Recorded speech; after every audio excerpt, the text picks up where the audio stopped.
ஆரோக்கியமான பாரதம்னு பேசுறோம், வலிமையான பாரதம்னு பேசுறோம். நம்ம நாட்டில் இருக்கிற பெண்கள் பலமாகாம வலிமையாகாம எப்படி குழந்தைங்க நல்லபடியா இருப்பாங்க? அதனால அந்த குழந்தை பிறந்ததுக்கு அப்புறம் 6 மாசம் அம்மாவுக்கு பால், நிறைய செலவு பிடிக்கிற திட்டம். ஆனாலும் அதை விட முடியல. கையில குழந்தை தூக்கிட்டு வந்து, அக்கா இது உங்க பால் தான் குடிச்சிட்டு இருக்கு, இது அமுதம் குழந்தை அப்படின்னு சொல்லுவாங்க. வளர்ச்சி வித் வானதி அப்படிங்கிற அந்த ஒரு ஹேஷ்டேக்கோட முன்னோக்கி போயிட்டு இருக்கீங்க. ஆனாலும் வந்து வெளியில வந்து விளம்பரத்துக்காக பண்றாங்க, ஒரு 10 பேருக்கு செஞ்சுட்டு அதை வந்து சோஷியல் மீடியால ப்ரொமோட் பண்ணிக்கிறாங்க அப்படின்லாம் பேசுறாங்கல்ல, இதை நீங்க எப்படி பாக்குறீங்க? மதுரையில் நடந்த அந்த கூட்டத்தப்போ பியூஷ் கோயல் வந்து உங்களை திட்டாரு அப்படிங்கிற மாதிரி பயங்கரமா கீழே வந்து கமெண்ட்ஸ்ல அவங்களுக்கு வேணும் வானதி அப்படின்லாம் போட்டுட்டு இருக்காங்க. அதை நீங்க பாத்தீங்களா? ஆக்சுவலா என்ன நடந்தது உண்மையிலே? திமுகவுடைய 5 ஆண்டு ஆட்சியில் வந்து ஒரு எம்எல்ஏ சட்டமன்ற உறுப்பினராக கேட்குறேன், பர்சனலாக ஏதாவது ஒரு விஷயம் இவங்க உண்மையிலே இதை வந்து நல்லபடியாக முன்னெடுத்திருக்காங்க, இது மக்களுக்கான பயனுள்ள திட்டம் தான் அப்படிங்கிற மாதிரி ஏதாவது ஒன்று இருக்கா? அந்த நான் முதல்வன் அப்படிங்கிற ஒரு திட்டத்தில் யங்ஸ்டர்ஸுக்கு வந்து ஒரு ஆப்பர்ச்சுனிட்டி கிடைச்சிருக்கு. தொடர்ச்சியாக ஏன் நீங்கள் கோவை தெற்க தேர்ந்தெடுக்காமல் இப்போ வடக்கில் அதிக கவனம் செலுத்துகிற மாதிரி? நான் வந்து தேர்ந்தெடுக்கிறதுங்கிறது கிடையாது. இப்போ கூட தொகுதி எதுங்கிறதுல எதுவுமே முடிவாகலையே, நீங்களே வந்து ஒரு கேள்விக்கு போயிட்டீங்க. ஆனால் நீங்கள் தான் அங்கே அதிகமாக அப்படின்னு இல்லை. உங்களுடைய தொகுதி கரண்ட்டாக நீங்கள் இருக்கக்கூடிய தொகுதி கோவை தெற்கு, நாம் தமிழர் வேட்பாளராக 25 வயது இளைஞர் பேரறிவாளனுங்கிறவரை களமிறக்கியிருக்காங்க. நீங்கள் எப்படி பார்க்குறீங்க? இல்லை, நாம் தமிழரை பொறுத்த வரைக்கும் அவங்க வந்து ஒவ்வொரு முறையுமே வேட்பாளர்களை முன்னதாகவே அறிவிப்பாங்க. அவங்க கிட்ட ஒரு நல்ல விஷயம் என்னன்னா,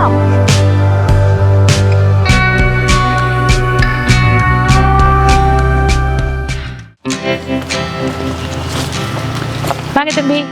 வணக்கம். வணக்கம். எப்படி இருக்கீங்க? நல்லா இருக்கேன். ரொம்ப சந்தோஷம் உங்களை சந்திச்சதுல. அதாவது உலக நாடுகள், சர்வதேச நாடுகள் எல்லாமே வந்து போர் மூண்டுட்டு இருக்கக்கூடிய சூழல்ல தமிழ்நாட்டில் அரசியல் தேர்தல் போர் ஆரம்பிச்சிருச்சு. நீங்கள் இங்கே வந்து இப்போ நீங்கன்னு இல்லை, நம்ம எல்லாருமே வந்து இங்கே ரொம்ப அமைதியாக பீஸ்ஃபுல்லாக லைஃப்பை கொண்டு போயிட்டுருக்கோம், எந்த ஒரு பதற்றமும் இல்லாமல். அப்படிங்கும்போது இந்தியாவில் நான் இந்த கேள்வியிலேருந்து வரணும்னு நினைக்கிறேன். முதல்ல இந்தியாவில் பிறந்ததுக்கு நம்ம வந்து எந்த அளவுக்கு பெருமைப்படணும்? இந்தியாவில் பிறந்ததுக்கு பெருமைப்படணும்னா எஸ் அஃப்கோர்ஸ், அது வந்து உலகத்திலேயே வந்து ஒரு ஆன்மீகத்தில் இருக்கக்கூடிய ஒரு நாடு, அமைதியை வந்து சொல்லக்கூடிய நாடு. அதே போல் இந்த நாட்டில் பல்வேறு வேற்றுமைகள் இருந்தாலும் கூட அதை அக்செப்ட் பண்ணிட்டு எப்படி ஒற்றுமையாக வாழணும்னு உலகத்துக்கு காட்டுற நாடு. அந்த மாதிரி ஆங்கிளில் எஸ், நம்ம வந்து ஒரு இந்தியாவில் பிறந்தது ஒரு பெருமைப்படத்தக்க விஷயம். ஒரு மிக நீண்ட ஒரு பாரம்பரியத்துக்கு, வரலாற்றுக்கு, நாகரிகத்திற்கு, அப்படி ஒரு சிவிலைசேஷன் வந்து ஒரு செழித்திருந்த ஒரு நாட்டில் பிறந்திருக்கோம். ரெண்டாவது, இன்று போர் பதற்றம் அப்படின்னு சொல்கிறீங்க. ஆமாம், இந்த போர் பதற்றம் அப்படிங்கிறது இன்றைக்கி உலக நாடுகள், ஈரோப் ஆகட்டும், மத்திய நாடுகள் ஆகட்டும், இந்த நாடுகள் எல்லாமே இருக்கக்கூடிய பிரச்சனை அப்படிங்கிறது இது மேற்கத்திய நாடுகள், அமெரிக்கா கூட இன்வால்வ் ஆகிருக்கக்கூடிய ஒரு விஷயம். அப்படி இருக்கும்போது இந்தியா இன்றைக்கி வந்து இவ்வளோ தூரம் நம்ம சேஃபாக இருக்கோம், அமைதியாக இருக்கோம், நம்மளோட எந்த ஒரு ரெகுலர் ஒர்க்கும் பாதிக்கலை. அப்படிங்கும்போது இன்று இருக்கக்கூடிய அரசியல் தலைமை வந்து இதுக்கு வந்து ஒரு மிக முக்கிய காரணமாக இருக்குது. அதனால் பிரதமர் மோடி அவர்கள் கடந்த ஒரு 12 வருஷ காலமாக இந்தியாவை வந்து எந்த அளவுக்கு அவர் முன்னேற்றி இருக்கிறார், ஒரு வளர்ச்சி வந்து பல்வேறு துறைகளில் வந்திருக்கு அப்படிங்கிறத தாண்டி எல்லாரும் ஒன்று புரிஞ்சுக்க வேண்டியது, இன்று இந்தியாவிலேயே நாம் அமைதியாக நிம்மதியாக வாழ்கிறோம் என்றால் அப்படின்னு சொன்னால் அதுக்கு வந்து மிக முக்கிய காரணம் வந்து பிரதமர் மோடி அவர்களுடைய நிர்வாக திறமை. உலக நாடுகளோட நம்ம கிட்ட இருக்கக்கூடிய நட்புறவு ப்ளஸ் இந்தியாவை வந்து பகைத்து கொண்டால் என்ன ஆகும் அப்படிங்கிற ஒரு எண்ணத்தை வந்து உருவாக்கியிருக்கோம். இந்தியர்களால் எதையும் சமாளிக்க முடியும் அப்படிங்கிறத இன்னைக்கு உலகத்துக்கு காட்டியிருக்கோம். ஒருவேளை படித்தவங்க, உலக விவகாரங்கள் தெரிஞ்சுக்கிறவங்க, ஏன் இன்றைக்கு ட்ராவல் பண்ணிட்டு இருக்கக்கூடியவங்களுக்கு அந்த நாடுகளில் நடக்கிற விஷயத்தை பார்க்கும்போது இந்தியா எவ்வளவு சேஃபாக இருக்குது அப்படிங்கிறது அவங்களுக்கு புரியும். ஆனால் சாதாரணமான மக்களுக்கு இதெல்லாம் தெரியுமானா நிச்சயமாக தெரியறதுக்கான வாய்ப்பு இல்லை. புறக்கணிக்க முடியாத ஒரு சக்தியாக இன்றைக்கு உலக அளவில் இந்தியா வளர்ந்துட்டு இருக்கு. ஆனால் தொடர்ச்சியாக வந்து பிரதமர் மோடி அவர்களை வந்து இன்னும் விமர்சிச்சுக்கிட்டே தான் இருக்காங்க. இப்போ அவர் மதுரைக்கு வந்திருக்கும் போது கூட வந்து கருப்பு கொடியெல்லாம் காட்டி கருப்பு பலம்லாம் பறக்க விட்டு கார் முன்னாடி வந்து போராட்டம் பண்ணிட்டு இருந்தாங்க. இல்லை, அது வந்து எப்பவுமே அரசியல் கட்சிகளுக்கு வந்து அவங்களோட அரசியல் அப்படிங்கிறதுக்காக அவங்க வந்து அதை நோக்கி தான் பயணிப்பாங்களே ஒழிய நாட்டுக்கு எது நல்லது இல்லை வந்து இன்றைக்கி இருக்கக்கூடிய சிச்சுவேஷனில் எப்படி நம்ம நாடு அவர் ஸ்டெபிலைஸாக வச்சுருக்காரு அப்படிங்கிறதெல்லாம் வந்து அந்தளவுக்கு அவங்களுக்கு புரிந்தாலுமே தமிழகத்தில் அரசியலுக்காக மோடி அவர்களை எதிர்க்க வேண்டும் அப்படிங்கிற ஒரு எண்ணத்தோடு தான் இங்கே நிறைய அரசியல் கட்சிகள் வந்து இருக்காங்க. அதுக்கு வந்து குறிப்பாக திராவிட முன்னேற்ற கழகம், கூட்டணியில் இருக்கிற கட்சிகள், அரசாங்கம் அவங்க கிட்ட இருக்கிற ஒரு அட்வான்டேஜ்னால திருப்பியும் வந்து ஒரு பொய் பிரச்சாரம், மோடி அவர்களுடைய எதிர்ப்பு நிலை அப்படிங்கிறத ஒரு பிரதமர் வந்து ஒரு அரசாங்கத்துக்கு வந்து அரசாங்க திட்டங்களை துவக்கி வைக்க வரும்போது கூட ஒரு முதலமைச்சர் வந்து அந்த நிகழ்ச்சியில் கலந்து கொள்ளாமல் இருப்பதும், அவரை போய் ரிசீவ் பண்ணாமல் இருக்கிறது அப்படிங்கிறதே ஒரு தவறான ஒரு விஷயம். தமிழ்நாடு அப்படிங்கிறத வந்து ஒரு பாரம்பரியமான ஒரு மாநிலம். ஒரு வந்தவங்களை வந்து எவ்வளவு தூரம் நம்ம வந்து வரவேற்போம், நம்ம தமிழர்களுடைய கலாச்சாரம், இது எல்லாத்தையுமே இன்றைக்கு அரசியல் காரணத்துக்காக அதை வந்து மழுங்கடிக்கிறாங்க அப்படிங்கிறதான் சொல்ல முடியும். மேம், நான் முதல்ல கேட்ட மாதிரி தமிழகத்தில் தேர்தல் ஃபீவர் ஆரம்பிச்சிருச்சு. எல்லாருமே பரபரப்பாயிட்டாங்க. கூட்டணி கட்சிகள் வந்து ஓரளவுக்கு உறுதியாகிடுச்சு. நாம் தமிழர் வேட்பாளர்கள்லாம் அறிவிக்கவே செஞ்சுட்டாங்க. 234 தொகுதிகளுக்கும் அறிவிச்சு அவங்க பரப்புரையே செஞ்சுட்டு இருக்காங்க. நம்ம எப்படி மேம் போயிட்டு இருக்கோம்? 5 வருஷத்துல நிறைய பண்ணியிருக்கிறோம். நிறைய பண்ணணும்னு நினைச்சதுக்கு வந்து அரசாங்கத்தோட சப்போர்ட் வந்து இல்லாமல் இருக்கு. அதனால ஒரு 5 வருஷ காலம், அதுவும் ஒரு எதிர்கட்சி எம்எல்ஏ அப்படிங்கும்போது நிச்சயமா நான் மக்களுக்கு வந்து எதிர்பார்த்தது, அவங்களுக்கு கொடுக்கணும்னு எதிர்பார்த்தது, சாதிக்கணும்னு நினைச்சது எல்லாமே இன்னும் பெரிய விஷயங்களா இருக்கு. ஆனால் நிச்சயமா அதெல்லாம் நிறைவேறும் அப்படிங்கிற நம்பிக்கை எனக்கு இருக்கு. இதோ 26 தேர்தலில் கூட என்டிஏவனுடைய கவர்மெண்ட் இங்கே வரும்போது நிச்சயமா அதுக்கான வாய்ப்புகள் எல்லாம் உருவாகும். உறுதியாகவே சொல்லிட்டீங்க என்டிஏ கவர்மெண்ட் இங்கே வரும்போது அப்படின்னு சொல்லிட்டு. ஸோ தொடர்ந்து நிறைய விஷயங்கள் பேசலாமா? உட்காந்து பேசுவோமா? வாங்க மேம். இந்த தோப்பு, இந்த ஊர் எனக்கு வந்து புதுசு இல்லை. ஒரு 6 வருஷத்துக்கு முன்னாடி நம்ம இங்கே வந்திருக்கோம், நிறைய சுற்றி பார்த்துருக்கோம், நிறைய மாற்றம் இருக்குது இங்கே. ஆனால் ஒரு விஷயம் நான் அப்போவே நோட் பண்ணேன். நீங்கள் அப்போ எம்எல்ஏவாக இல்லை, பாஜகவில் பொறுப்பில் தான் இருந்தீங்க. அப்போவே இந்த பகுதிக்கு நீங்கள் பிறந்து வளர்ந்த ஊருக்கு நிறைய விஷயங்கள் செஞ்சுருந்தீங்க. நீங்கள் மறுசீரமைச்சு கொடுத்த குளங்களெல்லாம் நம்ம நேரில் போய் பார்த்தோம், மக்களோட நிறைய இன்ட்ராக்ட் பண்ணோம். அப்போவே ஓகே, இவங்க எம்எல்ஏ வந்தால் எவ்வளோ நல்லாயிருக்கும் அப்படிங்கிற அந்த ஒரு ஃபீல் இருந்தது. அது நடக்கவும் செஞ்சது. நீங்கள் எம்எல்ஏ ஆனீங்க கோவை தெற்கு தொகுதியோட. ஸோ நம்ம பிறந்த ஊருக்கு, நம்ம வசித்த அந்த வாழ்ந்த அந்த மக்களுக்கு நம்ம ஏதாவது ஒன்று பண்ணணும் அப்படின்னு நினச்ச அந்த ஒரு எண்ணமே வந்து ரொம்ப பெரிய விஷயம். அடுத்து நீங்கள் எம்எல்ஏவாக இருக்கும்போது நாங்கள் திரும்பி பார்த்தா என்ன பண்ணிக்கிட்டு இருக்காங்க, ஏதோ ஒன்று வந்துக்கிட்டே இருக்குது. ஒரு மாதத்துக்கு ஒரு அப்டேட் வந்துக்கிட்டே இருக்குது. 6 months ஒன்ஸ் ஒரு திட்டத்தை அமல்படுத்திக்கிட்டே இருக்கீங்க. கிட்டத்தட்ட ஒரு 10 திட்டங்களுக்கு மேலே நீங்கள் சொந்தமாக உங்கள் சொந்த முயற்சியில் கொண்டு வந்திருக்கீங்க. அப்படிங்கும்போது நீங்கள் எப்படி மேம் ஃபீல் பண்ணுறீங்க? உங்களுக்கு எது நிறைவாக இருக்குது எம்எல்ஏ ஆனதுக்கு பிறகு? நிறைவு அப்படின்னா, நிறைவு வந்துடுச்சுன்னா அதுக்கப்புறம் ஏங்காமல் போயிடுவோம். அதனால் நிறைவு வர்றதே இல்லை எனக்கு. ஆனால் ஒரு சில நேரங்களில் வந்து அந்த திட்டங்களால் பலன் பெறக்கூடிய மக்கள் அவங்க மனசார சந்தோஷமாக வந்து ஒரு விஷயத்த, அக்கா அதை நீங்கள் எங்களுக்கு கிடைச்சிது, அக்கா நான் நல்லா இருக்கேன், சந்தோஷமாக இருக்கேன், இல்லை எனக்கு வந்து இது வந்து ஒரு நல்லது நடந்திருக்கு அப்படின்னு சொல்கிறது மட்டும்தான் நான் நிறைவுன்னு பார்க்குறேன். அதுதான் வந்து ஒரு நிறைவே தவிர எனக்கு வந்து டார்கெட் வச்சுட்டு 10,000 பேருக்கு இது 10,000 அப்படின்னு சொல்கிறது, yes of course that is also ஒரு நம்மளுக்கு செய்யக்கூடிய விஷயத்துக்கு ஒரு கோல் வேணும், அதுக்கு ஒரு குவான்டிஃபை பண்ணணும், அதெல்லாம் இருக்குது. ஆனால் கூட இந்த மாதிரி மக்கள் வந்து எங்கிட்ட சொல்லும்போது தான் நான் நிறைவாக உணர்றது ஒன்று. ரெண்டாவது நீங்கள் சொன்ன மாதிரி நான் அப்போ எம்எல்ஏவாக இல்லை, ஆனால் கூட அப்போது சென்ட்ரல் கவர்மெண்ட் வந்துடுச்சு, பிஎம் வந்து அப்போ நிறைய விஷயங்கள், தூய்மை பாரதம், இந்த மாதிரி ஸ்கில் டெவலப்மெண்ட்டு, இதெல்லாம் நிறையா வந்து அவர் அமுல்படுத்தின நேரம். அப்போ எனக்கு ஒரு இன்ஸ்பிரேஷன் என்னென்னா, நம்ம சொந்த கிராமத்தை வந்து அந்த மாதிரி பண்ணலாம் அப்படிங்கிறக்காக தான் இங்கே வந்து ஃபஸ்ட்டு வந்து டாய்லெட் எல்லாத்துக்கும் கட்டி கொடுத்தோம். அப்புறம் வந்து இருந்த குளத்தை வந்து சீரமைச்சு கொடுத்தோம். குழந்தைங்க படிக்கிறதுக்காக ஒரு லைப்ரரி செட்டப் பண்ணி கொடுத்தேன். அதுக்கப்புறம் சேவை மையம் வந்ததுக்கப்புறம் அங்கே ஒரு சென்டர் வந்து அந்த சென்டரை செட்டப் பண்ணி கொடுத்தேன். கிட்டத்தட்ட என் கிராமத்தில் எல்லாத்துக்கும் அந்த எல்லாத்தையும் பண்ணி முடித்தோம். அதாவது ஜன்தன் பேங்க்கில் அக்கௌண்ட் ஓப்பன் பண்ணுறது, செல்வ மகள் பண்ணித்தரது, இந்த மாதிரி எல்லாம் மத்திய அரசாங்கத்தோட திட்டத்தை பண்ணுறதுக்கும் ஒரு சென்டர். அது எல்லாமே என்னோட சொந்த முயற்சியில் சொந்த செலவில் பண்ணேன். அதுக்கப்புறம் எம்எல்ஏ ஆனதுக்கப்புறம் கவனம் முழுக்க தொகுதி மக்களுக்கு அப்படின்னு போச்சு. நீங்கள் சொன்ன மாதிரி கிட்டத்தட்ட வருஷத்துக்கு ஒரு 2 திட்டம் 3 திட்டங்கிறது ஏதாவது ஒன்று அறிமுகப்படுத்திக்கிட்டே இருக்கும்.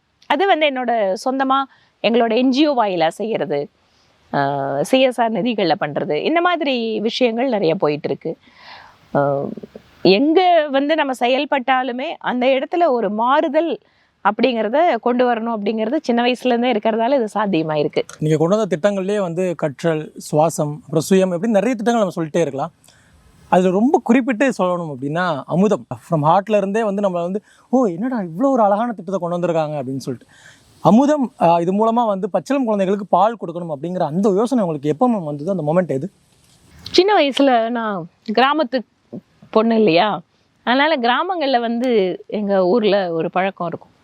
ஒரு வீட்டில் வந்து ஒரு சாதாரணமாக எளிய குடும்பத்தில் ஒரு குழந்தை பிறந்திருக்குன்னா அந்த குழந்தைக்கு வந்து ஒரு பால் அப்படிங்கிறத, நாங்கள்லாம் விவசாய குடும்பம், எப்படி இருந்தாலும் மாடு கண்ணெல்லாம் இருக்கும், பால் இருந்துகிட்டே இருக்கும்.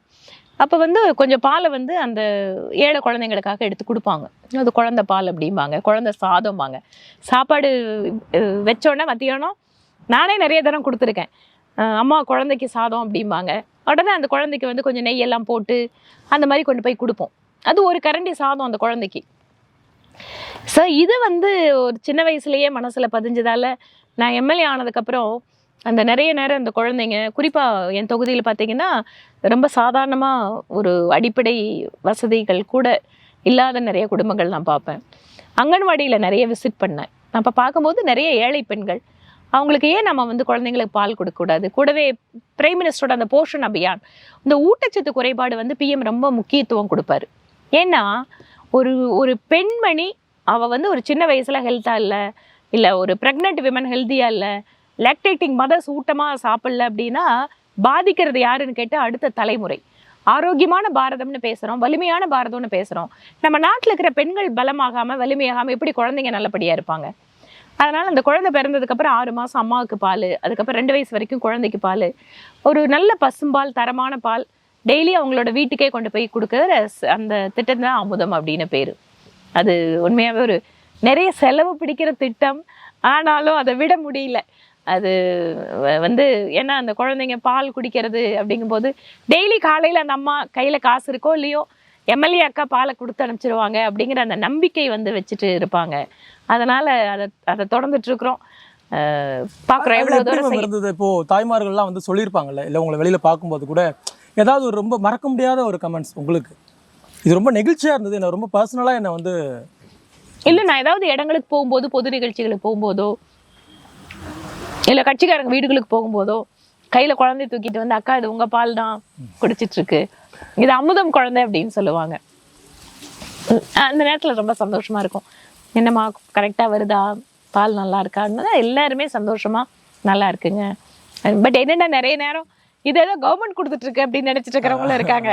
அது வந்து இது எங்களோட பயனாளிகள் மற்றவங்களுக்கெல்லாம் பர்சனலாக தெரியும்னா கூட மக்களுக்கு அந்த அளவுக்கு ஒரு புரிதல் இருக்காது. கவர்மெண்ட் கொடுக்குது, இதுவே பக்கத்து தொகுதியில் இருக்கிறவங்க எங்கள் தொகுதி ஏன் கொடுக்க மாட்டேங்கிறாங்க அக்கா அப்படின்னு சொல்லி கேட்பாங்க. இப்போதைக்கு எங்கள் தொகுதியில் ஒரு குறிப்பிட்ட இடங்கள்ல அதை பண்ணிட்டு இருக்கிறோம். கற்றல் ஆரம்பிக்கணும், நம்ம இங்கே இருக்கக்கூடிய மாணவர்களை வந்து நம்ம ஊக்கப்படுத்தணும், எல்லாருக்குமே அந்த ஜெனரல் நாலேஜ் வேணும், அரசியலுக்குள்ள மாணவர்கள் கொண்டு வரணும் அப்படிங்கிற அந்த ஒரு விஷயம் இருக்குல்ல. கற்றல் அப்படிங்கிறது நிறைய பேர் எம்பிஸ் எம்எல்ஏஸ் இவங்கெல்லாம் எம்எல்ஏஸ் பண்ணுறது தெரியல, எம்பிஸ் நிறைய பேர் பண்ணுறாங்க.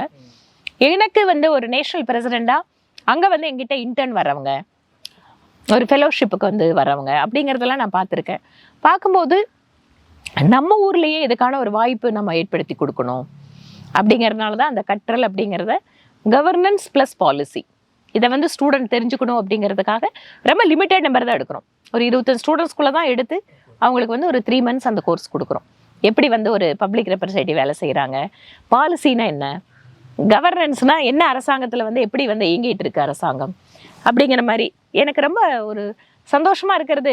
இன்றைக்கி யூத் அப்படின்னா அவங்களுக்கு இதை பற்றியெல்லாம் கவலை இல்லைன்னு நினைக்கிறோம். அப்படி இல்லை, நிறைய இடங்கள்ல யூத் வந்து நல்ல விதமாக நம்ம சொசைட்டி வரணும், கற்றுக்கணும் அப்படிங்கிற ஆர்வம் வந்து நம்ம ஊரில் நல்லாவே இருக்குது.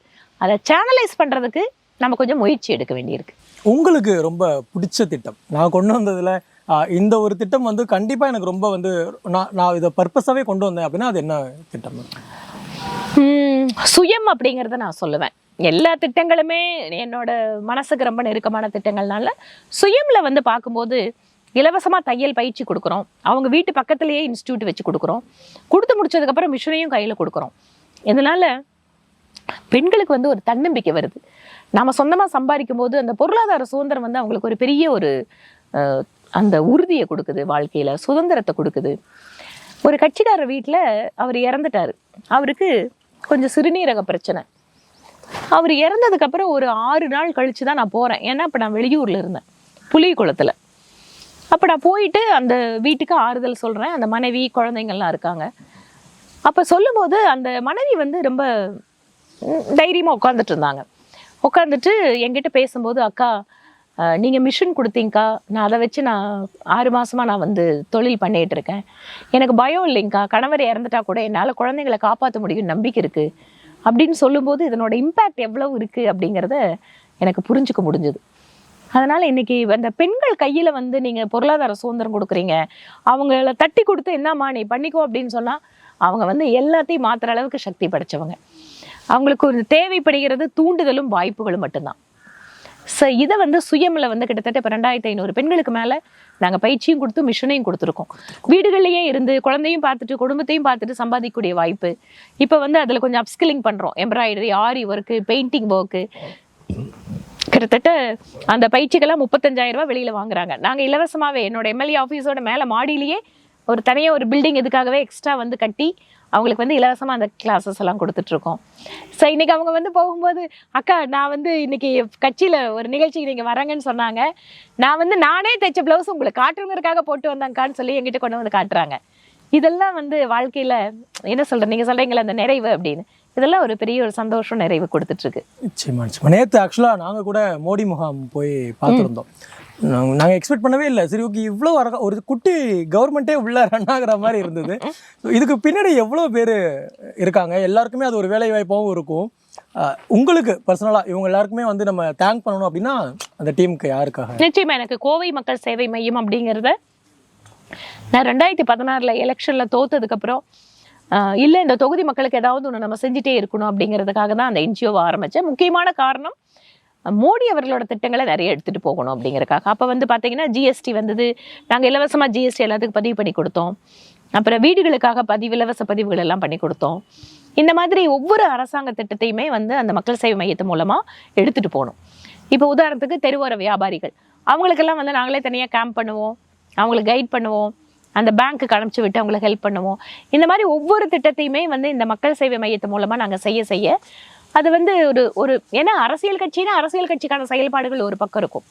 இது என்ஜிஓங்கிறது வந்து கம்ப்ளீட்டாக வந்து ஒரு சர்வீஸ் ஓரியன்டாக மக்களோட நெருக்கமாக போகிறதுக்கு எனக்கு ஒரு வாய்ப்பு கிடைச்சிது. என் கூட வந்து நிறைய தன்னார்வர் இணைஞ்சிட்டே இருந்தாங்க. இன்னைக்கு பார்த்தீங்கன்னா கிட்டத்தட்ட 100கணக்கான பேர் வாலண்டியராக வந்து ஹெல்ப் பண்ணிட்டு இருக்காங்க. அதனால தான் நீங்கள் சொன்ன மாதிரி அவ்வளோ பெரிய விஷயத்தை பண்ண முடியுது. அஃப்கோர்ஸ் கொஞ்சம் ஸ்டாஃப் இருக்காங்க, ஸ்டாஃபு நாங்கள் போட்டு அவங்களுக்கு எம்எல்ஏ ஆஃபீஸில் இருக்கிற ஒர்க்கு ப்ளஸ் இந்த ஒர்க்கு இதெல்லாம் பார்க்குறதுக்கு ஒவ்வொரு டிபார்ட்மெண்ட் எல்லாம் தனித்தனியாக பிரித்து ஒரு ஃபுல் டைமாக இருக்கக்கூடிய ஸ்டாஃபும் இருக்காங்க. பட் ஆனாலும் இது ரொம்ப ட்ரைவ் பண்ணி எடுத்துகிட்டு போகிறதுங்கன்னு பார்த்தீங்கன்னா அந்த வாலண்டியர்ஸ் டீம். அவங்களுமே ரொம்ப ஆத்மார்த்தமாக அதை வந்து பண்ணுறாங்க. அவங்களுக்கும் அந்த நிறைவு இருக்குது. அரசியல் கட்சியில் ஒரு உயர்ந்த பொறுப்பில் இருந்தால் கூட ஒரு 10 ஏழைகளுக்கு நேரடியாக நம்ம உதவி பண்ணும்போது அது சந்தோஷம் தானே. கண்டிப்பாக மேம். வளர்ச்சி வித் வானதி அப்படிங்கிற அந்த ஒரு ஹேஷ்டேக்கோட முன்னோக்கி போயிட்டு இருக்கீங்க. ஆனாலும் வந்து வெளியில வந்து தொடர்ச்சியாக நிறைய விமர்சனங்கள் வந்துகிட்டே தான் இருக்கு. விமர்சனம் இல்லாமல் இருக்குமா? இவங்க வந்து விளம்பரத்துக்காக பண்றாங்க, ஒரு 10 பேருக்கு செஞ்சுட்டு அதை வந்து சோஷியல் மீடியால ப்ரொமோட் பண்ணிக்கிறாங்க அப்படின்லாம் பேசுறாங்கல்ல, இதை நீங்க எப்படி பாக்குறீங்க? எது செஞ்சாலும் விமர்சனம் வரத்தானே செய்யும். நீங்க வீட்டில் அமைதியாக உட்காந்துட்டு இருந்தா கூட வீட்டுக்குள்ள விமர்சனம் வரும் இல்லையா? இங்கே இனிமே செய்யலையே, அதனால செயல் அப்படின்னு வந்தாலே அதில் விமர்சனம் வரத்தான் செய்யும். நான் விமர்சனங்களை எப்படி பார்க்குறேன்னா, நம்ம மேலே அக்கறையோட உண்மையான அந்த விமர்சனம் வருதா, இல்லை அது வந்து பொறாமையாலோ போட்டியாலோ சொல்லப்படுகிறதா அப்படிங்கிறத பார்க்குறேன். ரெண்டாவது, இது எல்லாத்தையுமே தாண்டி நம்மளோட நோக்கம் என்ன, மக்களுக்கு சேவை செய்கிறது. இந்த விமர்சனத்தெல்லாம் பார்த்துட்டு நான் வீட்டில் உட்காந்துருந்தேன்னா இன்னைக்கு ஆயிரக்கணக்கான பேர் ஹெல்ப் ஆகிருக்க மாட்டாங்க.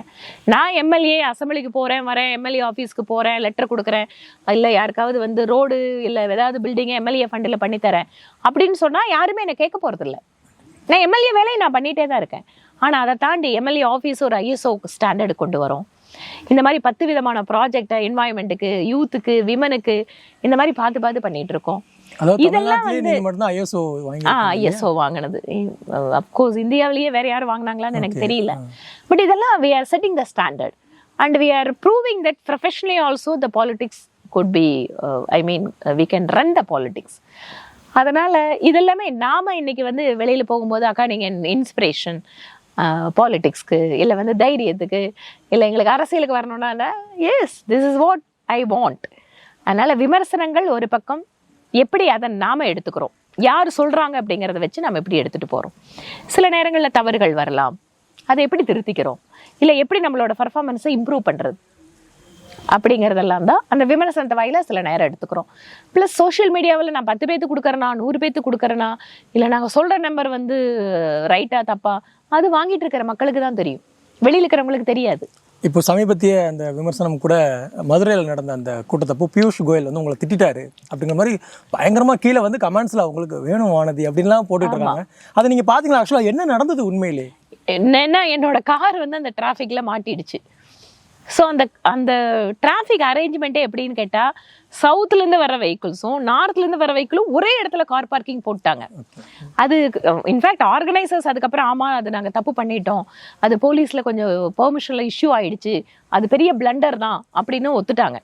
இதனால் என்னாச்சு, எனக்கு 1.5 மணி நேரம் எனக்கு லேட்டு. நான் 1.5 மணி நேரம் டிராஃபிக்கில் மாட்டுறது அவருக்கு தெரியாது.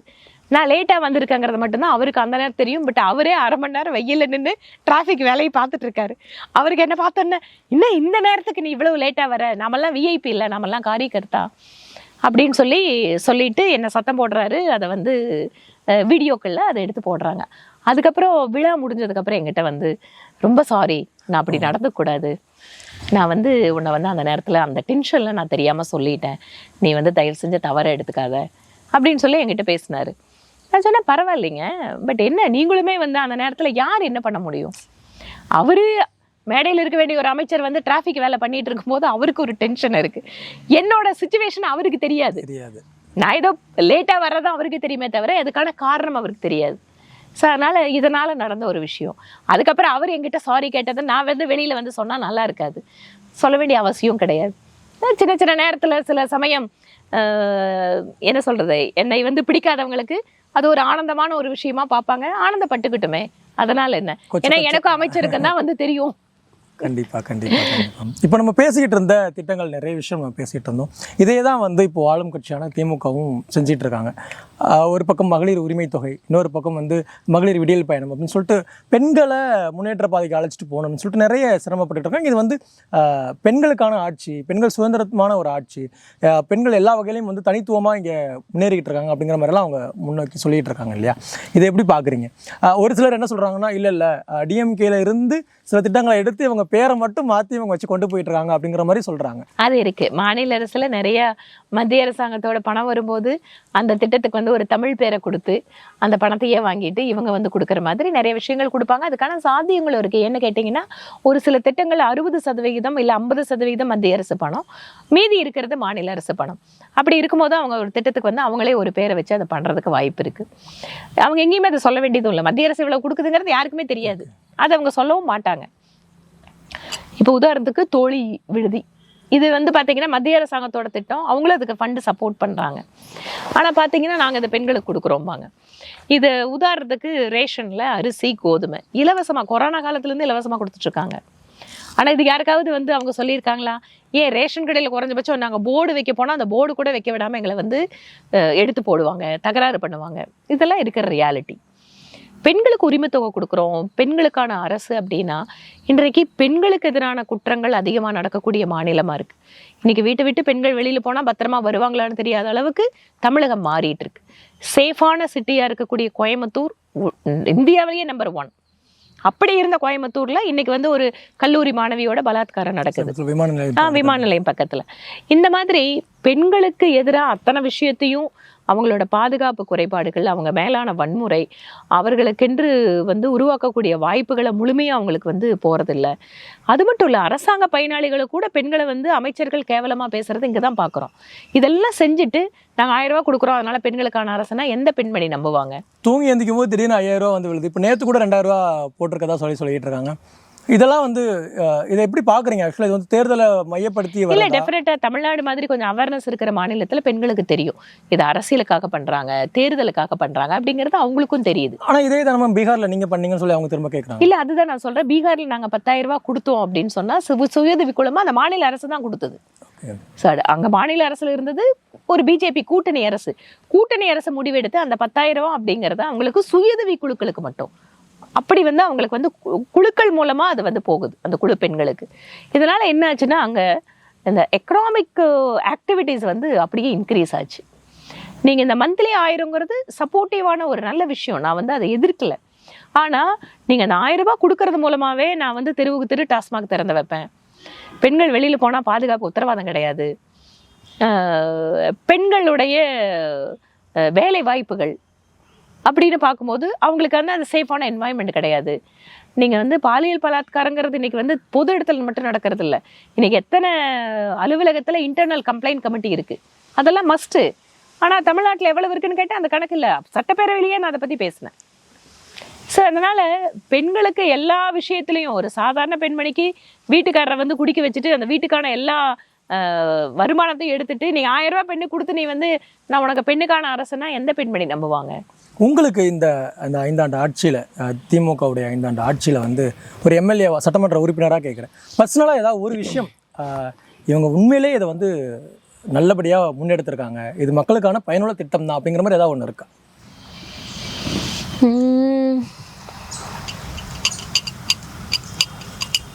எனக்கு முழுமையா 100% அப்படி ஒரு திட்டத்தை இவங்க எடுத்துட்டு போயிருக்காங்க அப்படின்னு தோணல. பட் நான் முதல்வன் அப்படிங்கிறத நான் அசம்பிளியில பேசினேன். அப்ப பேசினதுக்கு அப்புறம் ஆமா நாங்க அதுக்காக ஒரு திட்டத்தை கொண்டு வரோம் அப்படின்னாங்க. ஆனா அது கூட நான் பேசினது வேற, இவங்க வந்து அதை ஒரு இன்டர்வியூவுக்கு தயார் பண்ணக்கூடிய ஒரு விஷயமா வந்து எடுத்துட்டு போனாங்க. அதுல ஒரு சில மாணவர்களுக்கு உயர்கல்வி படிப்பதற்கான ஒரு வாய்ப்புகள், வெளிநாடுகளில் படிக்கிறதுக்கான ஒரு சில வாய்ப்புகள் வர்றது அப்படிங்கிறது போது ஓகே பரவாயில்ல, அந்த நான் முதல்வன் அப்படிங்கிற ஒரு திட்டத்தில் யங்ஸ்டர்ஸுக்கு வந்து ஒரு ஆப்பர்ச்சுனிட்டி கிடைச்சிருக்கு அப்படிங்கிறத வேணா என்னால் சொல்ல முடியும். நம்ம ஒரு விதையை போட்டோம், அது வேற மாதிரி இல்லை. அதுதான் நான் அந்த விதை அப்படிங்கிறது எப்படி போட்டேன்னா, நம்ம எம்ப்ளாயபிலிட்டி அப்படிங்கிறத இன்னைக்கு இருக்கா நம்ம ஸ்டூடெண்ட்ஸுக்கு எல்லாத்துக்கும் டிகிரி கொடுத்துட்றோம். ஆனால் அவங்களுக்கு வேலை வாய்ப்பு திறன் இருக்கு இல்லையா, வேலை வாய்ப்பு திறன், அந்த திறனை வந்து நம்ம வந்து பண்ண மறந்துடுறோம். ஒரு டாக்டர் அப்படின்னு யோசிச்சோம்னா அந்த ஹாஸ்பிட்டல் பணியாளர்கள், அந்த டாக்டர் தேவையான லேபு, டெக்னீஷியன்ஸு, நர்சஸ்ஸு இதெல்லாம் சேர்ந்து தான் ஒரு சுகாதாரத்துறை. பட் நம்மளோட ஃபோக்கஸ் வந்து அப்படி ஹோலிஸ்டிக்காக இல்லை. வெறுமனே இன்ஜினியரிங் கிராஜுவேட்ஸ் இவ்வளோ பேர் இருக்காங்க, உயர்கல்வித்துறையில் இவ்வளோ பேர் இருக்காங்க. அந்த இன்ஜினியரிங் கிராஜுவேட்ஸ் வந்து ஆட்டோ ஓட்டிகிட்டு இருக்காங்க, டாக்ஸி ஓட்டிகிட்டு இருக்காங்க, சாதாரண ஸ்விக்கி வேலையில் இருக்காங்க. பட் இன்ஜினியரிங் கிராஜுவேட் இதுக்காக நம்ம இவ்வளோ தூரம் உருவாக்குறோம்.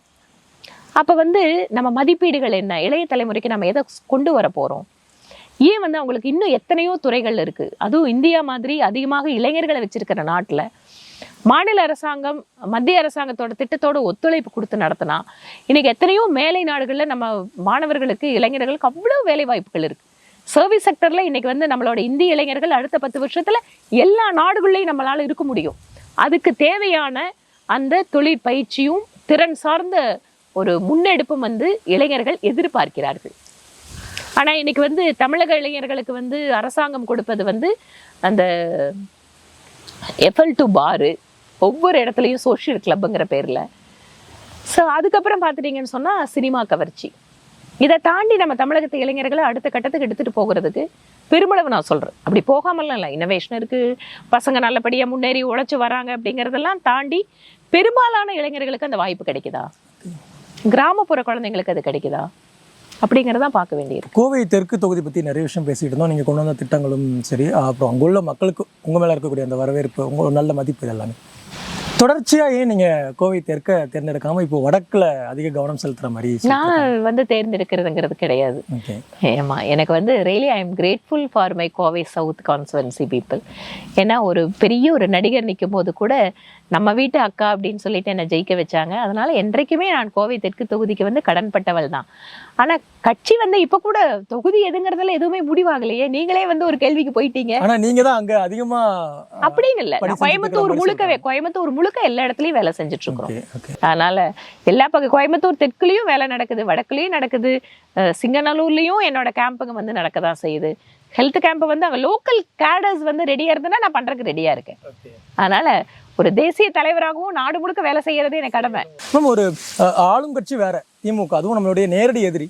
நம்ம வந்து பாஜகவை சார்ந்து ஒரு எம்எல்ஏ, ஒரு சட்டமன்ற உறுப்பினர் அப்படிங்கும்போது இந்த பணிகளை செய்யறதுக்கான அந்த சில விஷயங்கள்லாம் வந்து முடக்குவாங்கல்ல, நம்மளை வந்து செய்ய விடாம தடுப்பாங்க அப்படிங்கிறது, அந்த மாதிரிலாம் ஏதாவது சூழல் இருந்திருக்காங்க? நிறைய பேர் இருந்திருக்கு, நிறைய பேர். நான் வந்து வாட்டர் ஏடிஎம் போடுறதுக்கு வந்து ஒரு இடத்த முடிவு பண்ணோம்னா அந்த இடத்துல கவுன்சிலர் வந்து தகராறு பண்ணுவாங்க. இது வந்து நாங்கள் கொடுக்க மாட்டோம். லோக்கல் கார்பரேஷன் அவங்க கிட்ட தான் இருக்கு. ஸோ கார்பரேஷன் கமிஷனர் அவர் என்ன பண்ணுவார், கையை பசைஞ்சு திணறிட்டு உட்காந்துருப்பாரு. அந்த மாதிரி ஒரு மாற்றுத்திறனாளிகள் விளையாட்டு பேரா ஒலிம்பிக் வீரர்களுக்கு ஒரு பெரிய சென்டரை கட்டணும் அப்படின்னு கேட்கும்போது லேண்டே கொடுக்கல கடைசி வரைக்கும். அப்புறம் சுயஉதவி குழு பெண்களுக்கெல்லாம் மார்க்கெட்டிங் திறன் சார்ந்த விஷயங்கள் நிறைய பண்ணணும் அப்படின்னு நினைப்பேன். அப்படி பண்ணும்போது மாநில அரசுல இருந்து அதுக்கு பெருசு ஒத்துழைப்பு இருக்காது. அதனால எப்பவுமே ஒரு எதிர்கட்சி எம்எல்ஏங்கும் போது அவங்களோட முன்னெடுப்புகள் அவ்வளவு சுலபமா நடந்துராது. வளர்ச்சி வித் வானதி அப்படிங்கிற அந்த ஹேஷ்டேக்ல போயிட்டு இருக்கும். அடுத்து நீங்க இப்போ கோவை தெற்கு இல்லாம வேற ஏதாவது, வடக்கு இன்னும் முடிவாகலன்னு சொல்றீங்க, வேற ஏதாவது ஒரு தொகுதி கொடுக்கும்போது உங்களுடைய முழக்கம் என்னவா இருக்கும்? மக்களுக்கான ஒரு பயணத்துல என்னவா இருக்கும்? நீங்க எதை சொல்லி நீங்க அடுத்து வாக்கு கேட்க போவீங்க? இல்ல, நம்ம வந்து தொடர்ச்சியான பயணம் இது. அரசியல் பொது வாழ்க்கைங்கிறது கிட்டத்தட்ட என்னோட 17 வயசுலயே ஆரம்பிச்சிடுச்சு. 40 வருட காலம் தொடர்ச்சியாக களத்துல நின்று மக்களுக்காக வந்து உழைச்சிட்டே இருக்கிறோம். நம்மளோட செயல்பாடுகளை பாக்குறாங்க. நம்மளுக்குன்னு ஒரு ட்ராக் ரெக்கார்டு இருக்கு. அதனால மக்கள் ஈஸியா அசஸ் பண்ண முடியும். இவங்க வந்து நம்மளுக்கானவங்களா, நம்மளுக்காக வேலை செய்வாங்களா, லாஸ்ட் 5 இயர்ஸ் இவங்க எப்படி பெர்ஃபார்ம் பண்ணாங்க அப்படிங்கிறதெல்லாம் தான் நம்மளுக்கு வந்து நம்மளோட விஷயத்த வெளியில பேசும். அது இல்லாம என்னுடைய பயணம் அப்படிங்கிறது தொடர்ச்சியானது. அது கட்சி வந்து என்ன இருந்தாலும் நம்ம பயணம். ஆமா, கட்சி என்ன பொறுப்பு கொடுத்தாலும் அதை பண்ணிட்டு இருக்க போறோம். நிச்சயமா. உங்களுடைய தொகுதி, கரண்டா நீங்க இருக்கக்கூடிய தொகுதி கோவை தெற்கு, நாம் தமிழர் வேட்பாளரா 25 வயது இளைஞர் பேரறிவாளனுங்கிறவரை களம் இறக்கியிருக்காங்க. நீங்க எப்படி பாக்குறீங்க? இல்ல, நாம் தமிழரை பொறுத்த வரைக்கும் அவங்க வந்து ஒவ்வொரு முறையுமே வேட்பாளர்களை முன்னதாகவே அறிவிப்பாங்க. அவங்க கிட்ட ஒரு நல்ல விஷயம் என்னன்னா 50% பெண்களுக்கு கொடுக்கறது. Really I appreciate. ஆனா இதுவே ஆட்சி அமைக்கக்கூடிய ஒரு வாய்ப்பு வரும்போது இதே மாதிரி இருப்பாங்களா தெரியாது. ஓகே, அப்ப வந்து வின்னபிலிட்டி இஸ் அ ஃபேக்டர். இப்ப எல்லாத்துக்கும் தெரியும் நிச்சயமா நாம் தமிழர் ஜெயிக்க போறது இல்லை. அவங்களோட வாக்கு அப்படிங்கிறது ஒவ்வொரு தொகுதியிலையும் அவங்க வாங்குறாங்க, தட்ஸ் ஃபைன். ஆனா ஆட்சி அமைக்க முடியுமா அப்படின்னு கேட்டா நிச்சயமா இல்லை. அது எல்லாத்துக்கும் தெரியும், அவங்களுக்கும் தெரியும். ஆனா கூட தீவிரமா அரசியல் களத்துல வந்து நிக்கிறாங்க இல்லையா? அவரே என்ன சொல்றாருன்னா, இது எனக்கானது இல்ல, நான் உங்களுக்காக விதைச்சிட்டு போறேன்.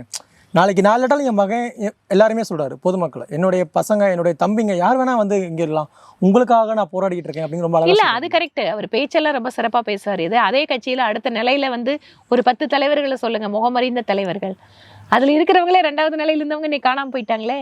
அப்படி இருக்கும்போது இன்னைக்கு வந்து நீங்க ஒவ்வொரு தொகுதியிலையும் வந்து ஒரு வேட்பாளர் அறிவிக்கிறது மூலமா நீங்க எப்படி வந்து அதை சொல்ல முடியும்? இப்ப இந்த இளம் வேட்பாளர் பத்தி சொல்லுங்களேன். இல்ல, எனக்கு அவர் தீவிரமா பிரச்சாரம் பண்ணிட்டு இருக்காரு, ஆரம்பிச்சிட்டாரு பிரச்சாரங்களை. எனக்கு அவரை தனிப்பட்ட முறையில தெரியல. ஓகே, ஒரு 25 வயது இளைஞரால வந்து இப்போதைக்கு இப்போ அறிவிச்ச வரையிலே வந்து அவர் தான் இளம் வேட்பாளர். ஸோ ஒரு முதிர்ந்த அரசியல்வாதியாகவும் கோவை தெற்கினுடைய சட்டமன்ற எம்எல்ஏவும் அவருக்கு உங்களுடைய நான் வந்து 25 வயது இளைஞர் தேர்தல் களத்துல வர்றாருன்னா நான் வரவேற்கிறேன்.